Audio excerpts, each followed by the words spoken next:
So hey hello guys, welcome back to my channel. I am Manoj Kumar और दोस्तों आज बात करेंगे एक काफी इंपॉर्टेंट टॉपिक की। लास्ट वीडियो के अंदर हमने फाइनेंस डिपार्टमेंट की बात की थी। किसी भाई ने हमसे क्वेरी करके ये पूछा है कि फाइनेंस डिपार्टमेंट की वर्किंग या फाइनेंस डिपार्टमेंट का काम तो सर आपने बता दिया कि फाइनेंस डिपार्टमेंट में क्या क्या होता है, बट अगर फाइनेंस डिपार्टमेंट के अंदर कोई एम्प्लॉय है, कोई मैनेजर है, उसकी रोल्स, उसकी रिस्पॉन्सिबिलिटीज, उसके फंक्शंस क्या होते हैं सर, इसको थोड़ा सा बताइए। भाई हालांकि मेरा फाइनेंस बैकग्राउंड नहीं है, मेरा बैकग्राउंड कुछ और है, बट फिर भी मैंने आपके लिए थोड़ा सा रिसर्च करके, थोड़ा सा स्टडी करके फाइनेंस डिपार्टमेंट के मैनेजर की रोल्स एंड रिस्पॉन्सिबिलिटीज के लिए थोड़ा सा एनालिसिस किया है। तो स्टार्ट करते हैं दोस्तों। सबसे पहले लेके चलता हूं बोर्ड पे, और बोर्ड पे किसकी बात कर रहे हैं ये बखूबी आपको पता है कि आज हम फाइनेंस डिपार्टमेंट के अंदर जो एम्प्लॉय काम करते हैं उनके रोल्स क्या होते हैं। देखिए, मैं तो आपसे डिस्कशन करूंगा ओवरऑल रोल्स की, बट ये मेरे एम्प्लॉय की कैटेगरी, एम्प्लॉय का लेबल, एम्प्लॉय का प्रोफाइल, उसके बेसिस पे ये डिस्ट्रीब्यूटेड रहते हैं पूरे के पूरे मेरे फाइनेंस डिपार्टमेंट के अंदर। तो अगर सबसे पहले बात करूं कि फाइनेंस का जो टॉप मोस्ट हेड है या मैनेजर है, उसके क्या क्या रोल्स होंगे, तो उस पर फोकस करते हैं दोस्तों। देखिए, सबसे पहला पॉइंट लिखा हुआ है फॉरकास्टिंग एंड प्लानिंग। अब प्लानिंग की बात करूं तो भाई प्लानिंग जरूरी नहीं है कि फाइनेंस के डिपार्टमेंट का ही एक रोल है कि भाई ये प्लानिंग करे। प्लानिंग तो लगभग सारे के सारे डिपार्टमेंट्स, जो भी डिपार्टमेंट्स हैं उनके अंदर प्लानिंग तो मेरा सबसे पहला रोल आता ही आता है कि क्या प्लानिंग करनी है, फ्यूचरिस्टिक क्या सोचना है, किस चीज में कितना इन्वेस्ट करना है। इन्वेस्ट से बात करूं तो फाइनेंस की बात होगी, बट कोई और डिपार्टमेंट है तो वहां किसी और तरीके की प्लानिंग हो रही होगी, कोई और डिपार्टमेंट है तो वहां पे कुछ और प्लानिंग हो रही होगी। एचआर डिपार्टमेंट है तो वो ये देख रहा होगा कितने इंप्लॉयज को इस बार हायर करना है, किस डिपार्टमेंट की ग्रोथ के लिए कितने नए इंप्लॉयज चाहिए, किसकी सैलरी बढ़, बहुत सारी चीजें। तो प्लानिंग तो मेरा एक हिस्सा सारे के सारे डिपार्टमेंट में आता है, बट किस तरीके की प्लानिंग होती है इसकी बात हम जरूर करेंगे। तो सबसे पहले लिखा हुआ है फोरकास्टिंग। फोरकास्टिंग एंड प्लानिंग मतलब किसकी करने वाले हो भाई, किसकी करने वाले हो फोरकास्टिंग एंड प्लानिंग? हम करने वाले हैं फाइनेंस की। फाइनेंस मतलब पैसे की। हमें पता होना चाहिए, फोरकास्टिंग मतलब फ्यूचर प्रिडिक्शन। आपने फ्यूचर के हिसाब से सोचना है, फ्यूचर के हिसाब से अपनी प्लानिंग करनी है कि कंपनी की ग्रोथ के लिए, कंपनी के अच्छे डेवलपमेंट के लिए, जो शेयर होल्डर्स है उनका जितना पैसा लगा हो उसके अच्छे रिटर्न्स के लिए, कंपनी में अच्छी ग्रोथ हो, अच्छा प्रॉफिट है, अच्छे रिटर्न्स है, उसके लिए फ्यूचर को प्रिडिक्ट करना है, फ्यूचर का आइडिया लगाना है। Based on what? Based on some requirement, some analysis, some risk factor, some planning, उसके बेसिस पे फोरकास्टिंग करनी है। फोरकास्टिंग करनी क्या है? फोरकास्टिंग वही करनी है कब चाहिए, कहां चाहिए, कितना चाहिए, कहां इन्वेस्ट करोगे, यही सारे, कि कितनी मनी चाहिए फ्यूचर के हिसाब से, कंपनी की ग्रोथ के लिए कितना पैसा चाहिए, कहां से चाहिए, कौन सोर्स हो सकता है, भाई बैंक्स हो सकते हैं, कमर्शियल इंस्टीट्यूशन हो सकते हैं, कौन हो सकता है सोर्सेस, किस सोर्स से पैसे लेने हैं, कब लेने हैं, ये बहुत बड़ा फैक्टर है कि एक्चुअल कब लेने हैं, और लेने के बाद कैसे इन्वेस्ट करने और कहां इन्वेस्ट करने। तो ये बहुत सारे फैक्टर्स हैं जिनके लिए जो फाइनेंस का जो मैनेजर है या टॉप मैनेजमेंट जो है फाइनेंस के अंदर, उसको ये फोरकास्टिंग करना आना चाहिए। और ये कैसे आता है? ये आता है मेरे फ्रेंड्स एक्सपीरियंस से। ऐसा नहीं है कि आपने फाइनेंस डिपार्टमेंट के अंदर ज्वाइन कर लिया और आप करने बैठ गए फोरकास्टिंग, तो ऐसा नहीं होता है। जिनको अलग अलग कंपनीज के डिफरेंट सिनेरियोज, मार्केट में क्या चल रहा है, शेयर्स में क्या चल रहा है, और कहां पैसा कितना इंटरेस्ट रेट है, कितना एफडीज का इंटरेस्ट रेट चल रहा है, कितना रिटर्न्स आ रहा है, बैंक के सेविंग्स का क्या रेट, जिसको मार्केट का पूरा एनालिसिस पता होता है, जिसको मार्केट का आइडिया होता है, वही ये फोरकास्टिंग कर सकता है। और फिर कंपनी, जिस कंपनी में आप हो उस कंपनी में भी आपका एक्सपीरियंस अच्छा होना चाहिए। ऐसा नहीं है कि आप किसी अदर कंपनी से स्विच करके यहां पे आ गए और आने के बाद आपने 2 महीने बाद ही कंपनी के अंदर फोरकास्टिंग करना स्टार्ट कर दिया कि भाई ठीक है, आपके बाहर के लिंक्स हो सकते हैं जिनसे आप पैसा ले सकते हो, बट एक्चुअल जो आपको फोरकास्टिंग करनी है, एक्चुअल जो प्लानिंग करनी है, वो कंपनी के नेचर ऑफ बिजनेस और उसकी मार्केट में क्या सिनेरियो है, क्या पिक्चर है, क्या ग्रोथ है, क्या शेयर होल्डर्स है, कितने हैं, कितना उनको रिटर्न जाता है, सब की जब उस पूरा एनालिसिस वो कर लेगा तभी वो फोरकास्टिंग कर सकते हैं। तो सबसे पहला काम हो गया क्या, अपनी कंपनी की बेसिक नॉलेज, अपनी कंपनी के बिजनेस को समझना फाइनेंस वाले के लिए, क्योंकि पैसे से ही कंपनी चलती है दोस्तों, पैसे से ही आपको सैलरी मिलती है, पैसे से ही कंपनी के एक्सपेंसेस चलते हैं, पैसे से ही सारे काम होते हैं। तो पैसा बहुत बड़ा फैक्टर है। तो मनी का पूरा कैसे, कहां से, कब, कितना, किससे, कहां इन्वेस्ट करना, सारी चीजों का आंसर, क्वेश्चन सब मेरे यहां फोरकास्टिंग एंड प्लानिंग वाले रोल के अंदर बिजनेस मैनेजर का फर्स्ट रोल होता है दोस्तों। प्लानिंग भी करे, फोरकास्टिंग भी करे, मतलब दिमाग को उसको खोल के रखना है कि फ्यूचर में क्या होने वाला है। कंपनी की ग्रोथ का जो ग्राफ चल रहा है वो नीचे ना गिरे, उस ग्रोथ को सीधे लेके जाना है, उस ग्रोथ को गिरने नहीं देना है, उस ग्रोथ को बढ़ाना है। तो उस तरीके की प्लानिंग उसको करके चलनी है। ठीक है, तो फोरकास्टिंग हम समझ गए कि फ्यूचर को प्रिडिक्ट करना, फ्यूचर के बारे में सोचना। क्या सोचना कि कहां से मनी आनी है, कितनी मनी आनी है, किससे लेनी है, कहां लेकर के लगानी है, सारी चीजों के आंसर वो निकालता है बाय यूजिंग प्लानिंग। तो प्लानिंग में वो क्या करेगा, थोड़ा सा एनालिसिस करेगा, चीजों को और बिजनेस को समझेगा, क्या क्या रिस्क है वो समझेगा, कंपनी को फ्यूचर में ग्रोथ के लिए क्या क्या चीजों की रिक्वायरमेंट हो सकती है, क्या कोई नए इक्विपमेंट खरीदने की जरूरत पड़ सकती है, क्या पुरानी चीजों को रिटायर करने की जरूरत पड़ सकती है, क्या एम्प्लॉय और हायर करने की जरूरत पड़ सकती है। तो वो रिक्वायरमेंट उसको बनानी पड़ेगी, देन एचआर टीम को शेयर करनी पड़े। तो बहुत सारी चीजें हो सकती है, तो उसको प्लानिंग करनी है। साथ में यहां एक पॉइंट है दोस्तों बहुत इंपॉर्टेंट, कि जो मेरा फाइनेंस का बंदा है उस बंदे को फाइनेंस के प्रिडिक्शन के हिसाब से जो प्लानिंग कर रहा है उसके लिए एक बजट भी वो यहां पे बनाएगा। बजट से क्या होगा, और बजट होता क्या है, बजट में वो एक रिपोर्ट बनाएगा जिसको हम एग्जीक्यूट करेंगे फ्यूचर में अपने बिजनेस के अंदर। वो एक रिपोर्ट बनाएगा कि इतना पैसा मैं इस सोर्स से लूंगा, इतना पैसा मैं यहां पे शेयर्स में डालूंगा, इतना पैसा मैं इक्विटी फंड्स में डालूंगा, इतना पैसा मैं एफडीज में डालूंगा, इतना पैसा मैं इन्वेस्ट करूंगा, इतना पैसा मैं अपने यहां चीजों को अपग्रेड करने में लगाऊंगा।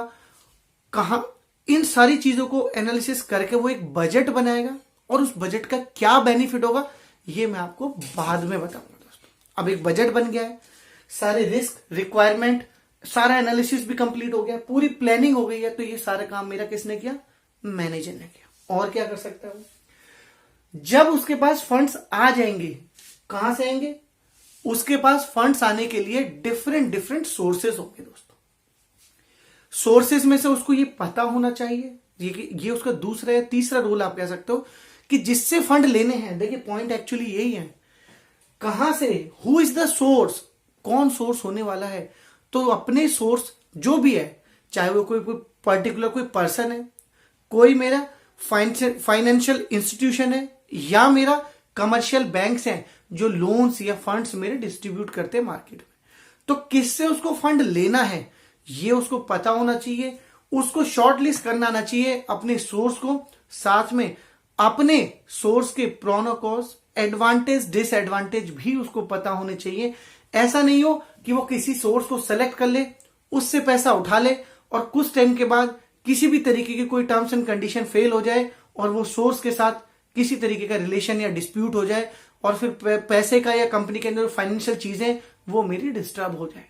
तो इन चीजों का सोर्स उसको सेलेक्ट करना आना चाहिए कि कौन सा मेरा परफेक्ट सोर्स है, कौन से सोर्स से मैं पैसा लूंगा, और उसके साथ मेरा किस तरीके का रिलेशन अब तक रहा है, मार्केट में उसकी वैल्यू कैसी है। तो सोर्स उसको सेलेक्ट करना आना चाहिए। कहां पे इन्वेस्ट करना है ये कॉल भी फाइनेंस डिपार्टमेंट की है, कि उसको कोई मशीनरी लेनी है, उसको कोई इक्विपमेंट लेना है, उसको अपने एम्प्लॉयज पे खर्च करना है, या एम्प्लॉयज की जो असेट्स हैं उनको अपग्रेड करना है, या एम्प्लॉयज को किसी और तरीके के टूल्स देने हैं। ये चीजें मेरे फाइनेंस डिपार्टमेंट को क्लियर होना चाहिए कि वो आने वाले पैसे को, जो पैसा उसने अपने सेलेक्टेड सोर्स से लिया है, वो कहां उसको इन्वेस्ट करना है। ऐसा नहीं होना चाहिए कि हमने जितना, लेट से हमने एग्जांपल लेते हैं, लेट से मैंने 1000 रुपए का लोन लिया, और 1000 रुपए का लोन लेकर के 50 रुपए की मशीनरी ले आया, 50 रुपए मैंने कहीं पे इन्वेस्ट कर दिए। अब मेरे पास लिक्विडेशन के लिए, लिक्विडिटी के लिए कोई पैसा नहीं है, और अब कुछ खर्चे या कुछ भी होते हैं उसमें मैं फंस जाऊंगा। या जो मैंने 50 रुपए की मशीन ली, वो मशीन मैंने डिप्लॉय ही नहीं करी, वो अभी पैक ही रखी है मेरे, गोडाउन में या कहीं पे मेरी पैक ही रखी है, उसको मैंने इंस्टॉल ही नहीं कराया, उसको यूज ही नहीं कराया, तो 2 महीने हो गए लेट्स से इस बात को, तो 2 महीने का अननेसेसरी का, जिससे जो सोर्स है मेरा, जिससे मैंने पैसे लिए हैं, उससे मैंने उसको इंटरेस्ट मेरे को पे करना पड़ेगा। कंपनी में मेरी जो असेट्स हैं या जो मेरी इक्विपमेंट्स हैं उनको मैंने यूटिलाइजेशन में लिया नहीं, तो कहीं ना कहीं मैं अपनी कंपनी का लॉस यहां पे कर जाऊंगा। तो फाइनेंस डिपार्टमेंट को चीजों का एग्जीक्यूशन कैसे करवाना है, कैसे नई चीजों को डिप्लॉय करवाना है, कैसे उनकी परचेजिंग करनी है, कैसे अपने एम्प्लॉयज को अपग्रेड करना है, कौन सी मशीनरी चाहिए, कहां इन्वेस्ट करना है, ये पूरी पिक्चर उसको क्लियर होनी चाहिए। ठीक है दोस्तों, तो फंड भी आ गए मेरे, इन्वेस्टमेंट भी हो गया। अब फाइनेंस डिपार्टमेंट का एक और काम होता है क्या, मैंने अभी पीछे वाली बात में बोला लिक्विडेशन। अब लिक्विडेशन क्या होता है? लिक्विडेशन होता है कि कितना अमाउंट, कितनी मनी एज ए कैश या easily accessible from the bank, मतलब मेरे उस अकाउंट में कितनी लिक्विडिटी मुझे मेंटेन करनी है, जिससे मेरी कंपनी के डे टू डे बेसिस के खर्चे, एक्सपेंसेस, जो भी एक्सपेंडिचर है वो निकलते रहें। वो कितनी मनी मिनिमम मुझे अपने बैंक्स में या अपने पास जहां भी मैं अपना कैश फ्लो बना के रखता हूं, वहां कितनी मनी मुझे मेंटेन करनी है, that is a part of a liquidation. तो ये भी मेरे फाइनेंस डिपार्टमेंट के एम्प्लॉय को या जो भी मैनेजर है उसको ये पता होना चाहिए कि कितनी लिक्विड फॉर्म में कैश मुझे मेंटेन करना है अपने यहां पर, सो दैट मेरे डेली बेसिस के या मंथली बेसिस के जो एक्सपेंडिचर है, लेट से इलेक्ट्रिसिटी बिल हो सकता है, लेट से कॉफी, टी, पेंट्री, गार्ड्स, और आप मान सकते हो पार्किंग, और बहुत सारी चीजों के खर्चे ऐसे हो सकते हैं जो कंपनी डायरेक्टली पे करती है। लिक्विडेशन उतना मेंटेन करके रखती है, उतना पैसा अपने पास बना के रखती है डेली बेसिस पे। ड्रिंकिंग वाटर हो गया, कॉफी के पैकेट्स हो गए, और क्या हो गया, और फ्यूल हो गया। लेट से आप कुछ अपनी कंपनीज की कैब्स चलवाते हैं, बसेस चलवाते हैं, तो डेली बेसिस पे जो फ्यूल का कंजम्पशन हो रहा है वो हो गया। बहुत सारी चीजें जिसके लिए कुछ एक पार्ट आपको अपनी कंपनी में हमेशा एज ए लिक्विडेशन मेंटेन करना चाहिए। और क्या हो सकता है? और हो सकता है डिविडेंड। अभी डिविडेंड क्या होता है भाई? कितना पैसा चाहिए क्लियर है, कहां से आ गया ये भी क्लियर है, कहां लगा दिया ये भी क्लियर है, कितना लिक्विडेशन मेंटेन करना है ये भी क्लियर है। अब बात है कि अब आता है मेरा प्रॉफिट, अब आता है मेरा प्रॉफिट, मेरी अर्निंग, मेरा रेवेन्यू। तो जब वो आता है तो उसका ये डिविडेंड का पार्ट है कि कितना पार्ट आपको कहां पर, मतलब किस रेशियो में आपको पार्ट अपना कहां पर मेंटेन करना है, किस रेशियो में लिक्विडेशन वाले बैंक में डालना है, किस रेशियो में आपको कैश फ्लो अपने यहां पर बना के रखना है, किस रेशियो में आने वाले प्रॉफिट का पार्ट आपको अपने शेयर होल्डर्स को देना है, किस रेशियो में वो जो पार्ट जो प्रॉफिट आया उसको अपने एम्प्लॉयज में सर्कुलेट करना है, किस रेशियो में आपको वो पार्ट अपनी कंपनी की ग्रोथ में, इन्वेस्टमेंट में, अपनी प्लानिंग में लगाना है। तो ये सारे की सारी चीज डिविडेंड के अंदर आते हैं, डिविडेंड डिसीजन के अंदर आते हैं। तो ये डिविडेंड डिसीजन जो है ये भी मेरे फाइनेंस डिपार्टमेंट के बंदे को बखूबी आना चाहिए। ठीक है दोस्तों, अगली बात करते हैं वैल्यूएशन। वैल्यूएशन क्या होता है? देखिए, सारी कहानी फाइनेंस मतलब पैसा, मतलब जो भी मनी हमारी कंपनी में चल रही है, मनी की आवाजाही, मनी का मेंटेनेंस, सब कुछ रिलेटेड मनी से ही है। तो वैल्यूएशन क्या है कि कंपनी के अंदर, लेट से देखिए, ये नॉलेज मैंने आपके लिए कहीं ना कहीं से इकट्ठी की है, तो जितने भी पॉसिबल सिनेरियोज हैं वो सारे मैं आपके साथ शेयर कर रहा हूं। वैल्यूएशन एक पॉइंट है, वैल्यूएशन के अंदर क्या करना है भाई, नाम से समझ में आ रहा है कि कुछ वैल्यू का कुछ करना है, कोई वैल्यूएशन निकालनी आनी चाहिए, कोई कैलकुलेशन करनी आनी चाहिए मेरे को। लेट से कि आप कई बार सुनते हैं कि कई 2 कंपनी आपस में मर्ज हो गई, कोई कंपनी सेल हो गई, एक ने बेच दी कंपनी, दूसरे ने खरीद ली, 2 कंपनी आपस में सिंक हो गई।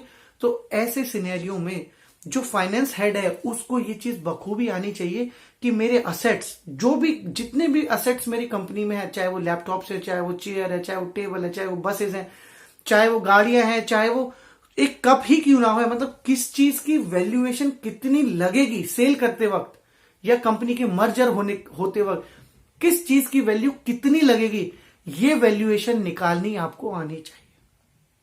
ठीक है दोस्तों, तो वैल्यूएशन हो गया। और क्या हो सकता है दोस्तों? और हो सकता है दोस्तों सबसे लास्ट में उसको आना चाहिए परफॉर्मेंस इवैल्यूएशन करना। देखिए, किसी भी अच्छे एम्प्लॉय और मैनेजर की कहानी यही होती है उसके रोल्स, उसकी जो परफॉर्मेंस होती है वो इन्हीं चीजों पे डिपेंड करती है कि वो चीजों को कैसे एग्जीक्यूट कर रहा है। और एग्जीक्यूट करने के बाद जो पुरानी चीज, जो पुराना डेवलपमेंट, जो पास्ट हो गया, जो चीज निकल गई, उन चीजों में जो भी खामियां थी उनसे नई चीजें सीखना। तो एक्चुअली अगर बात करें परफॉर्मेंस इवेल्युएशन, ये बिल्कुल उसी का पार्ट है दोस्तों।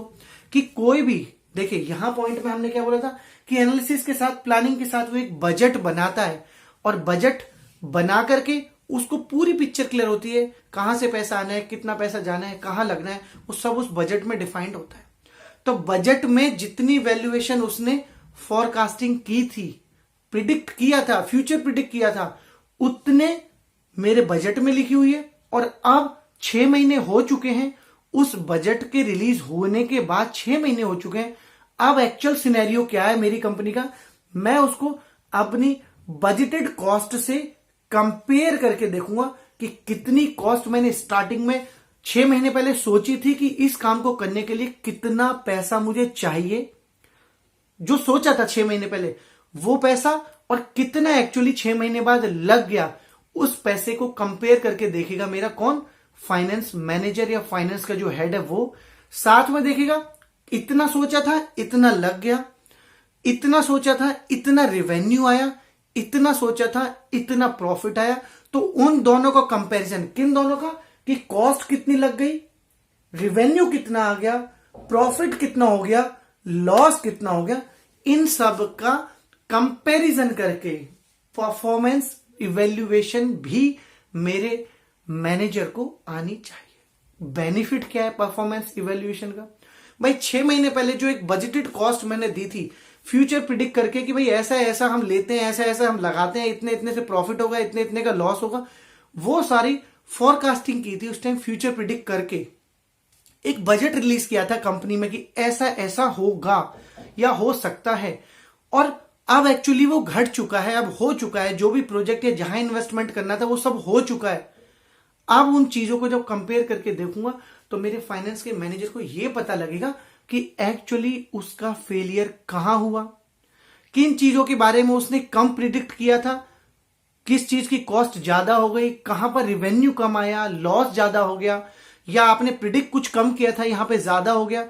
तो ये सारी कैलकुलेशन का एक जो पूरा का पूरा एक सॉल्यूशन जो निकलेगा कंपैरिजन के बाद, वो मेरा परफॉर्मेंस इवैल्यूएशन के अंदर आता है। उससे कहीं ना कहीं मेरे मैनेजर की परफॉर्मेंस और निखर के आती है, वो नई चीजें सीखता है, अपने पॉइंट्स को जो उसने गलत प्रिडिक्ट किए थे उनको सही करने के लिए आगे के लिए सोचता है। तो बहुत सारे पॉइंट्स, बहुत सारी चीजें जो है मैनेजर्स के जो रोल्स होते हैं, जो एम्प्लॉय होते हैं फाइनेंस के, उनके अंदर आते हैं दोस्तों।